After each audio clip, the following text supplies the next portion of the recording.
Welcome to the How of Business with your host, Henry Lopez, the podcast that helps you start, run, and grow your small business. And now, here is your host.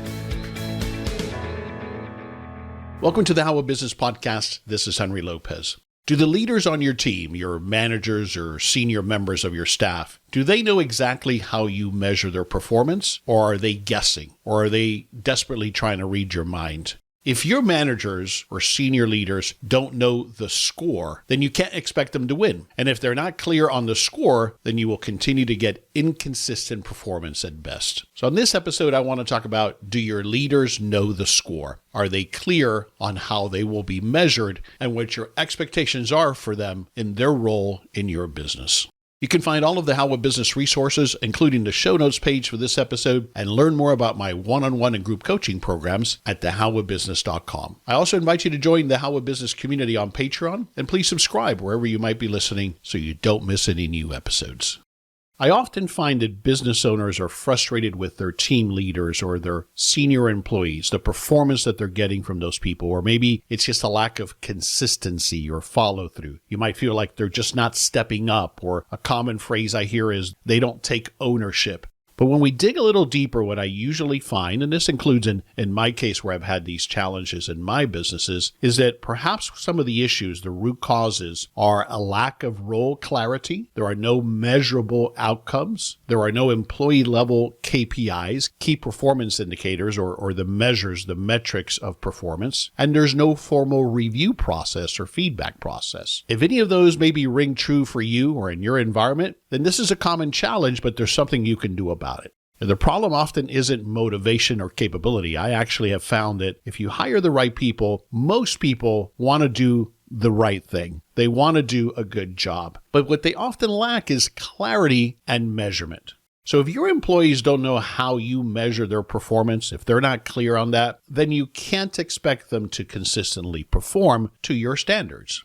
So let's clarify the difference between expectations and KPIs. Expectations are what we say we want. Maybe we've had these discussions. Maybe we talk about it in meetings. Other ways that expectations are communicated other than what's actually measurable. A KPI is how we measure whether that's happening, whether that expectation is being met. Is our standard being met? That's how KPIs come in. That's the measurable component that's so critical to this, especially in leadership or senior position roles on your staff. Leaders must be accountable for outcomes, not just effort. And performance measurement provides focus, it provides alignment, objectivity, and fairness. All of those things can be true if an employee is clear on what the expectations are, and most critical part of it, the KPIs, the measures, how we're going to measure what actually gets delivered, the results. And that brings us that focus on what's most important in the organization or within that department, how that aligns with our higher level focus and goals for the company, for the business. It makes it for an objective measure of their performance instead of just a feeling or based on one incident or one situation. It's fair because everybody understands, especially your team leaders, how we're going to keep score on our performance. On episode 476, titled Employee Performance Management, I go into a deeper dive on how to measure and provide performance feedback. And there's a couple of downloads available for that episode that I'll have on the show notes page for this episode at thehowofbusiness.com. But performance management is not just an annual event, although that should be at a minimum. You should have formal reviews. In my opinion, in small businesses, I like to see at least an annual formal review, a written review, and ideally maybe even twice a year. Now that might be too much, so once a year is fine. But what I talk about in episode 476 that I want to touch on here is that really that's only part of performance management, that formal review. It is critical. It is important. You must have it in place. And if you don't now, this is the time to implement it. But also what you need to have is an ongoing system that provides clarity, measurement, and ongoing feedback or coaching. That's the ideal environment you want to have. An employee should not be surprised at their annual review by the feedback that you're giving them. Right? It should be something they've been made well aware of or that you've discussed already, both the good and the areas that require improvement.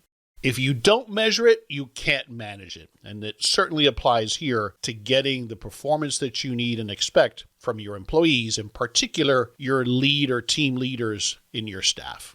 I've talked about on previous episodes, including episode 393, about the motivating workers, motivating our staff. And what I have found, and I talk about on previous episodes that I want to highlight here, are people want clarity and feedback. And without measurable outcomes, even highly motivated leaders or senior people on our staff, they will drift and they will be confused. And that, at a minimum, leads to frustration. And what I have found is that your talented people don't like working in those kinds of environments. And so they'll probably leave you for an environment where it is clear as to how they're measured. But you might end up keeping the people who aren't as talented, but they like hiding behind that lack of clarity. So feedback without measurement is subjective. That's the point I made a moment ago about objectivity and fairness. Even highly motivated leaders need that feedback, that objective feedback. And objective means that it's not just your emotions, it's not just anecdotal, but we're actually tying it to a KPI, some sort of metric. You can't coach what you haven't defined, and that's the key takeaway here on this point. This is Henry Lopez with a brief break from this episode to tell you about our sponsor, Intuit QuickBooks Payroll. Running a small business is already a full-time job. Managing payroll and HR shouldn't feel like a second one. That's why so many businesses trust Intuit QuickBooks Payroll, the #1 payroll software for small businesses, to run payroll with confidence and keep everything connected to their books. As a small business owner, I use QuickBooks in my own business, and I see every day how much easier it makes managing our finances. And now QuickBooks Payroll is evolving. Starting this summer, it's expanding beyond pay runs to support how you hire, onboard, manage, and retain your team, all in one connected system. We're talking about bringing HR, time, benefits, and workforce data together, fully integrated with QuickBooks accounting, so you can operate with more clarity and confidence. Soon, with QuickBooks Payroll, businesses will be able to hire and onboard employees directly inside QuickBooks, manage HR documents with e-signatures and organized storage, automate multi-step HR workflows, and track time off, performance, and benefits alongside payroll. No duplicate data entry, no syncing between vendors, no learning an entirely new platform. Just one place to confidently manage your team and your business, where you're already running your finances. See what a difference QuickBooks Payroll can make for your business today and get ready for what's coming next. Learn more at quickbooks.com/workforce. That's quickbooks.com/workforce.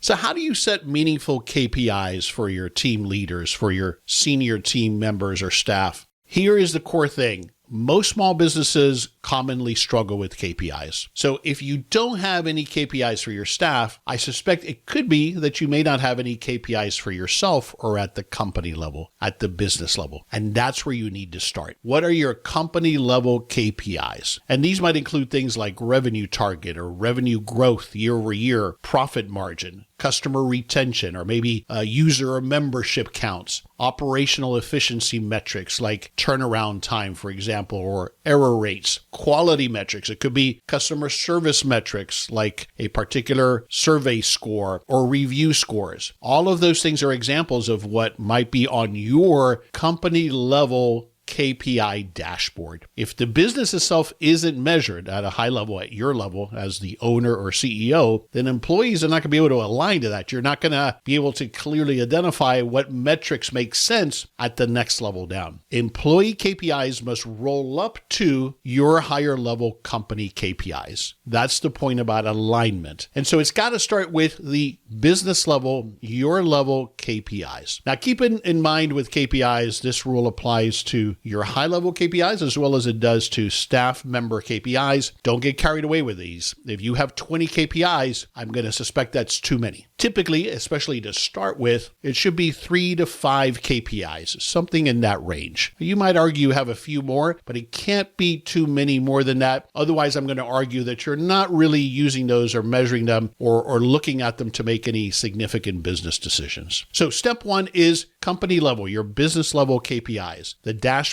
that you look at to help you make business decisions. Step 2 to defining KPIs, meaningful KPIs, is to define the outcomes, not the activity, but the outcomes. We're not measuring effort here, although effort, of course, is important. We're measuring results. So instead of saying like, okay, you're responsible for managing the team well, instead, make it more measurable. Of course, they need to manage the team well, but what about team retention percentage as a KPI, or on-time completion rate if that team is responsible for that, or gross margin by department if they're responsible for a particular department and you can measure the financial aspects of that, or client satisfaction score. Maybe they are the ones that deliver to that client and they're the ones that are going to most directly impact customer satisfaction. So what you'll find as to how other businesses do this, especially larger business, successful businesses, is they have performance scorecards that align with the strategy for where we're going for the year. Not only do they align to the company KPIs, but to the strategy that the business is taking. KPIs must be measurable and actionable, and it must be tied or must be in alignment with your business level KPIs. So that's step number 2, define the outcomes and that are measurable wherever possible and not activity. Step 3, I've mentioned already, but it's worth repeating. Less is more. 2 to 5 KPIs is a good practice. It drives clarity, it reduces overwhelm, and it makes the whole review and measurement process simpler and more objective. Step 4, related to KPIs that you're creating for your team leaders or senior members of your staff. And again, when I say that, it could be an individual that has a team or someone that just is responsible for an area or a department of your business. But step 4 is full transparency. 3 KPI transparency requirements here. The KPI formula must be clear. In other words, how we calculate that number, that metric, that measure. If I'm the employee that's being held accountable to that KPI, then I need to clearly understand how we're calculating that number. Now, that might be obvious in some cases where it's a simple number, but if it's a little bit more complex, like retention, for example, can be a tricky one as to how we calculate retention. So be clear, and the employee, the team member, must be clear on the formula. The source of the data must be clear and transparent as well. If I'm your team leader and I'm responsible for customer satisfaction and the KPI is a particular number or range of Google reviews, for example, that we need to maintain, then that's an easy one. I know that that data is going to come from Google. But if it's some other source of data, I, as the employee, need to know where that data is coming from. Now, I may not necessarily have access to that source system, but I need to understand where that data is coming from. Where is the input coming from? That needs to be clear. And then I have to have some level of access to the data. I need to understand what is it that we're using to measure. It can't be that I find out about the KPI when we have our review. It's got to be something that I can do the math myself to see where I'm at. If you want an employee to buy into it and use that KPI to really measure results, then it's got to be something that they can impact and that they can measure. A lot of the research on this shows that clear expectations are one of the strongest predictors of employee engagement. If team leaders, if senior staff can't see their numbers, then they can't own them. And if you expect them to behave like, quote unquote, an owner, then you've got to give them the data. You've got to give them the transparency as appropriate so that they can, in fact, own that measure of outcomes. Step 5 to creating meaningful KPIs to measure results is to measure what they can directly impact. You don't want to assign a KPI based on influence on something, assign it based on control. So, for example, a team leader shouldn't own total company revenue. They can own team production or team conversion rates or project margin in their department. What is the piece of that higher level company goal, like increase revenue by 15% this year? What's the part that they have control over, themselves or their team, that rolls up to achieving that higher level KPI of increasing revenues for the company? So the principle to think about is that ownership requires control. If they can't materially move or impact the number, the KPI becomes unfair and demotivating, which is almost just as bad. By the way, if you're listening on Spotify, I invite you to scroll down on this episode page and answer the quick poll question, which is, do your leaders have clearly defined KPIs? It's just one tap, and I look at the results of those polls to help me shape future episode topics and other information to help you start, run, and grow your small business. So let's talk a little bit more about why owners avoid setting KPIs for their team leaders, for their senior staff members. And some of the reasons I've heard that maybe these resonate with you is I fear the uncomfortable conversation I'm going to have about this now that I'm holding that person directly or measurably accountable where they've never been held to that standard before. I don't have or know how to calculate the metrics. So hopefully, as I've given you some examples, you get a better idea on how to put these KPIs together. And by the way, one good strategy if this is the first time you've done KPIs, or even if you're adding to your current KPIs, is enlist that team member, that team leader to help you define these. Because as with anything else, if they're involved with defining the score, how we're going to measure, that's going to increase buy-in from the start because they're going to give you input and they're going to hopefully confirm for you that they feel like that's a fair measure of their results. Remember, don't confuse activity with productivity. And it could be that part of the challenge is you don't have the systems in place that would allow that person, that team member, or that department to execute consistently. So maybe you need to address that as well or before you implement a KPI. From an HR perspective, I've had Claudia St. John on a couple times, most recently on episode 549, talking about HR. And one of the things that she says related to this is, quote, if your people don't know how they're evaluated, you're asking them to read minds, end quote. And I think Claudia is spot on that. And so how do we avoid that? Well, the KPIs is certainly part of that, what we've been talking about here. But included also is clear job descriptions or job outlines, whatever it is you call them. Especially your leaders, do they have clearly defined roles and responsibilities? And if they don't, you've got to start there. Now, this isn't a very complicated document, and I have a sample download that you can get from the show notes page for this episode, a sample job description if you need a place to start. Then on top of that, you're going to layer the KPIs, those 3 to 5 numbers, metrics that you're going to use to measure the results of them performing their job. Then also you're going to have consistent and regular feedback, ongoing coaching, and formal reviews. I also will have a download on performance reviews, and I have a new download for you that is on how to create KPIs. So if it's a challenge for you, or if it's the first time you've created KPIs, download this worksheet and it'll walk you through how to create these KPIs for yourself at the highest level, but also more importantly here in the topic of this episode for your team leaders. This download also has some examples that you can refer to as you're trying to figure out what might be a good KPI. So go to the show notes page for this episode at thehowofbusiness.com, and you'll have all of those download tools available for you there. I want to encourage you to implement the parts of this that you don't have in place today. Start with making sure that you have KPIs at the highest level, at your level, at the business level. Then for each leadership role in your business, each of them should have 2 to 5 measurable outcomes, measurable KPIs. Document those formulas and how you come up with the KPIs. Make sure that that's transparent and that it is something that that leader, that team leader, can actually directly impact. And then make sure that you keep that measure, that you review them at least monthly, if not quarterly, depending on the measure of the KPI. But you've got to now manage through those KPIs, lead through those KPIs. If you go through this exercise and then you put those away and you don't look at them for a year, it's not going to do you much good. It's got to be one of those things that you use to keep score as to how we are performing. And that clarity will drive performance. It will include a sense of ownership and it will measure what matters. And that will show you also where are you motivating people correctly? And is it the right things that we're measuring? Because nothing says that these KPIs are set in stone. You're going to review the effectiveness, and then you're going to look at it periodically, at least once a year, to determine if they need to be adjusted.